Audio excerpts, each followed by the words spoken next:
উনি একজন রমণী পাইছিলেন, বড় দিনদার, বড় সতী, যার অন্তর ছিল ইসলাম দিয়া ভরা, কোরআনের মহব্বত দিয়া ভরা। যেই আগুন কাসেম নানুতুবির অন্তরের ভিতরে দাউ দাউ দাউ দাউ করিয়া জ্বলে, একই আগুন আল্লাহর ওলির স্ত্রীর দিলেও দাউ দাউ করিয়া জ্বলে। ওই গভীর রাত্রে স্বামীর পাশে আইয়া চোখের পানি মুছায় আর বলে, স্বামীরা আর কান্না লাগবে না, আর চোখের পানি ফেলানো লাগবে না, বলেন কি করা লাগবে? কয়, বিবি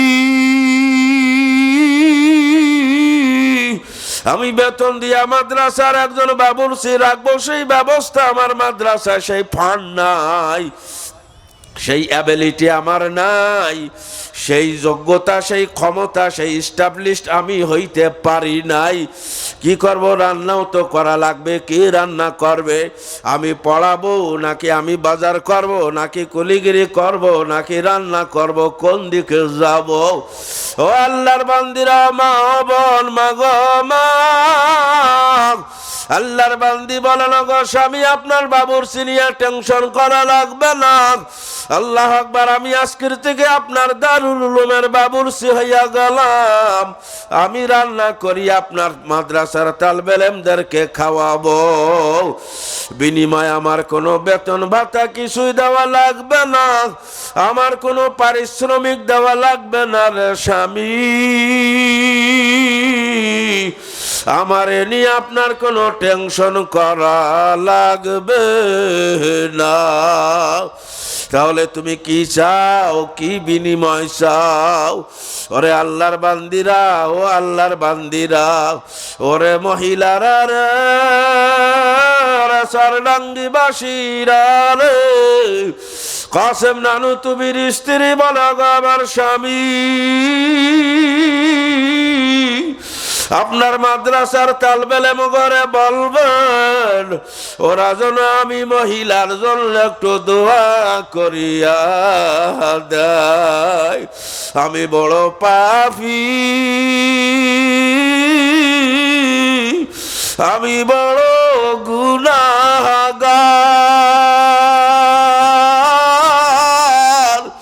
হাসরের ময়দানে এমন কোন আমল নাই যে আমল নিয়ে আমি হাসরের ময়দানে দাঁড়াবো।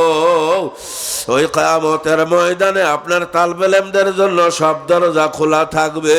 ও আল্লাহর বান্দিরা, ও মাদ্রাসার মহল্লার মহিলারা, মানুষেরা, ও মহিলা প্যান্ডেলের মা বোনেরা, মা গো, কিয়ামতের ময়দানে একটা মাদ্রাসার তালবে ইলমদের জন্য আমার মাওলা জান্নাতের দরজা খুলে দেবে, পুলসিরাতের রাস্তা প্রশস্ত করিয়া দেবে, আল্লাহর জান্নাত থেকে বুরাক পাঠাইয়া দেবে, ঘোড়া পাঠাইয়া দেবে। যাও চরডাঙ্গি মাদ্রাসার তালবে ইলমরাই ঘোড়ায় সওয়ার করাই আমার জান্নাতে লইয়া আসো। এই চরডাঙ্গি মাদ্রাসার তালবে ইলমদারে পুলসিরাত পার করে আমার জান্নাতের গেটে আইনা হাজির করো। যাও যাও যাও, ওদের কোনো হিসাব লাগবে না, সুয়াল লাগবে না। আল্লাহর বান্দি ডাক দিয়া বলো, গো আমার স্বামী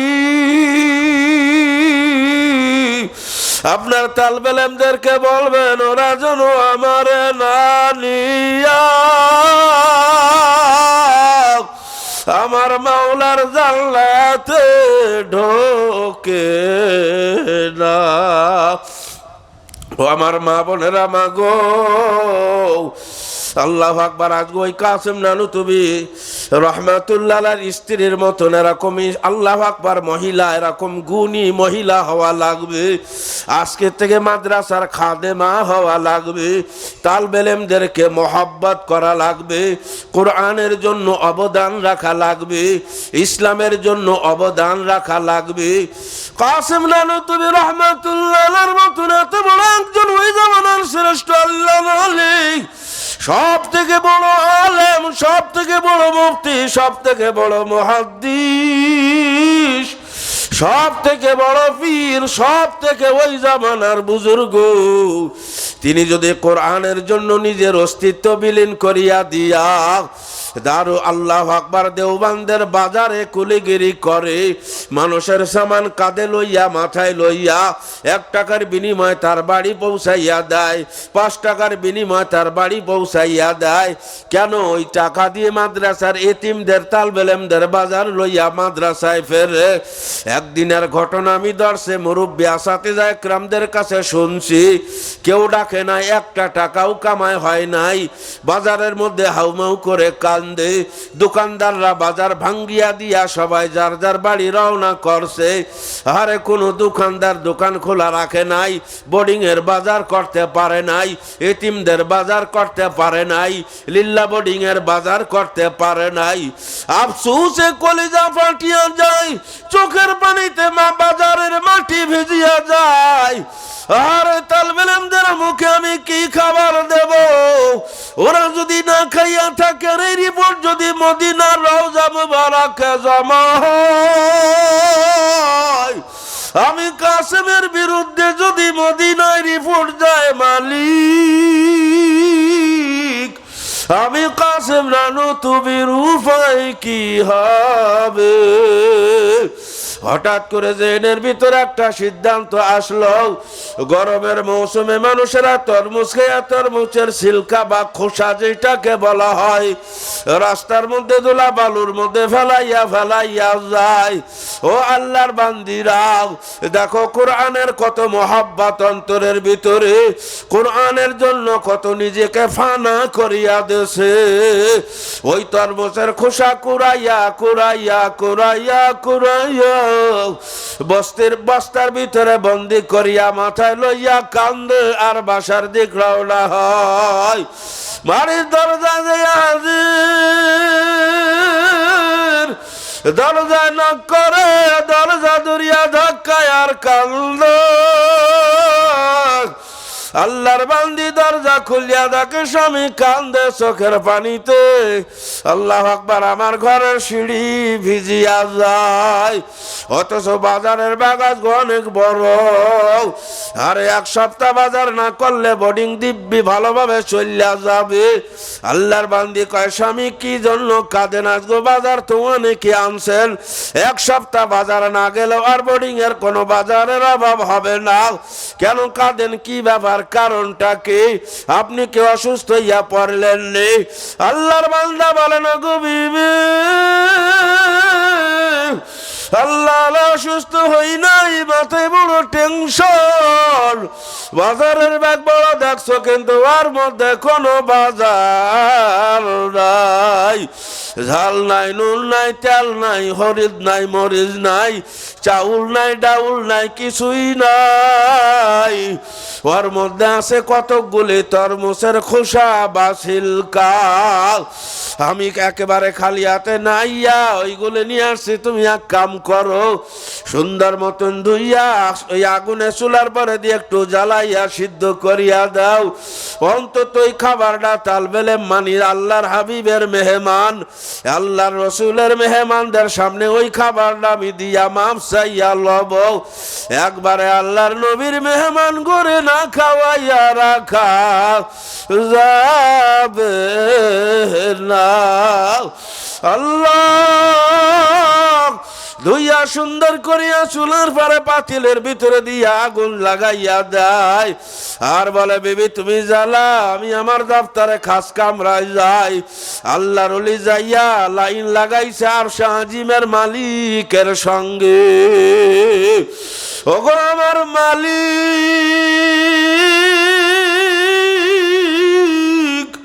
ওই তরমুজের সিলকার মধ্যে নুন নাই, ঝাল নাই, তেল নাই, মশলা নাই, ওইখানে কেমনে আমি তোমার বন্ধুর মেহমান গো সামনে দিব? তারপর আমি মাজুর, কিছুই করার নাই, আমি আমার সাধ্য মতন চেষ্টা করছে। এইভাবে কান্দে, আল্লাহর আরশ গরম হইয়া যায়। আল্লাহর পাগলি রান্না করে আর ওই বোর্ডিং ঘরের ভেতরে ওই তরমুজের খোসা নাড়ায় আর কান্দে আর মাউ মাউ করে বলে, মালিক রে,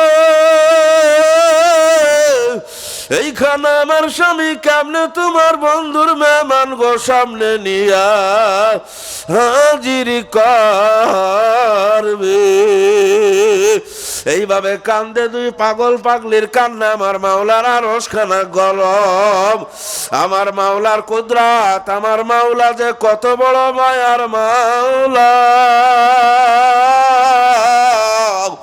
ওরে আল্লাহর বান্দারা রে, আল্লাহর বান্দিরা রে,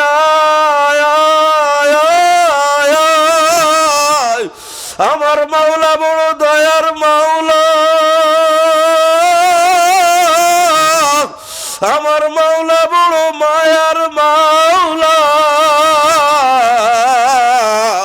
ফাহাম সে বালা খুদাই হাই তেরি, আকল সে বারতার খুদাই হাই তেরি।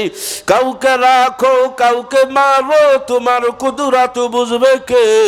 বিশ্বভুবন চমকে ওঠে তোমার বিপুল কাজ দেখে। কোথাও তুমি জ্বালাও আলো, কোথাও করো অন্ধকার, কারো মুখে ফুটাও হাসি প্রভু, কোথাও তোলো হাহাকার। আল্লাহ তালবেলে মেলা কিতাব তাকরার করে, মোতালা করে, একজন আর একজনরে বলে, ভাইজান, ওরে ভাইজান, আজগো বোর্ডিং ঘর থেকে বিরানির ঘেরান আইতে আসে। অথচ ওই দিন দারুল উলুমের সব থেকে নরমাল খাবার, সব থেকে খারাপ খাবার। আল্লাহ আকবার। অথচ ঘেরান কয় বিরানির ঘেরান। আজগো মনে হয় বোর্ডিং এ বিরানির খানা দিবে। আজগো খানাটা বড় স্বাদের খানা হবে। আল্লাহ রে, ডাক নালগা করিয়া দেখে পুরা ডাক বিরানিতে ভরা। আল্লাহর বান্দি খাস কামরার দরজা দিয়ে নক করে আর বলে, আল্লাহর ওলি, আর কান্না লাগবে না, দরজা খোলো। আমার মাওলার রহমতের দুয়ার খুলিয়া গেছে। তরমুজের খোসার ডাক ডাক মাওলায় বিরানির ডাক বানাইয়া দেছে। ও আল্লাহর বান্দিরা, আমার মা বোনেরা, ও উপস্থিত মা বোনেরা, আমি চরডাঙ্গি মাদ্রাসার জন্য আপনাদের কাছে আকুল আবেদন করব, দরখাস্ত রাখবো। জানি না আল্লাহ পাক কোন কোন মহিলার দানকে, জানি না কার কার টাকা আল্লাহ পাকের দিনের জন্য, কোরআনের জন্য কবুল করবে, আমি জানি না। ওরে আল্লাহর বান্দারা, আল্লাহর বান্দিরা, ছোট্ট ছোট্ট তালবেলে মেরা, এদের কত দাম, এদেরকে আল্লাহ পাক কত ভালোবাসে জানো? মাদ্রাসার ছোট্ট ছোট্ট তালবেলে মেরা কোনো কবরের পাশ দিয়া যদি হাঁটিয়া যায়, কোনো গোরস্থানের পাশ দিয়া যদি হাঁটিয়া যায়, আমার মাওলায় কি বলে জানো? আমার মাওলা ডাক দেখা, ও চরডাঙ্গি গোরস্থানের কবরবাসীর ফেরেশতারা, চরডাঙ্গি মাদ্রাসার হিফজখানার তালবেলেম কবরের পাশ দিয়া গেছে। কলা হা গেছে তো, কয় তালবেলেমের সম্মানার্থে, ওই তালবেলেমের সম্মানে কবরের আযাব আমি আল্লাহ 40 দিন পর্যন্ত মাফ করিয়া দিলাম। হে আল্লাহর বান্দিরা, কার বাবা কবরে, কোন মহিলার মা কবরে, কোন বোনের বাবা কবরে, কোন বোনের মা কবরে, দাদাই কবরে, দাদু কবরে, আমি তাদের কবরখানার পক্ষ থেকে, তাদের মুর্দারদের পক্ষ থেকে বলবো, রে মা গো মা, আরে দিলটা নরম করতে পারো কি না? মাদ্রাসা আল্লাহু আকবার কিয়ামত পর্যন্ত থাকবে। আল্লাহ যদি কবুল করিয়া লয়, কিয়ামত পর্যন্ত এখানে মাহফিল হবে, কোরআনের দর্শ হবে, হাদিসের দর্শ হবে। নুরানি মাদ্রাসা চলতে থাকবে, ছেলে মেয়েরা ইলমে দ্বীন শিখতে থাকবে। আরে কিয়ামত পর্যন্ত তুমি কোন কবরে ঘুমাইবা, আমার মালিক এই মাদ্রাসার সওয়াব তোমার কবরে কবরে পৌঁছাইয়া দেবে।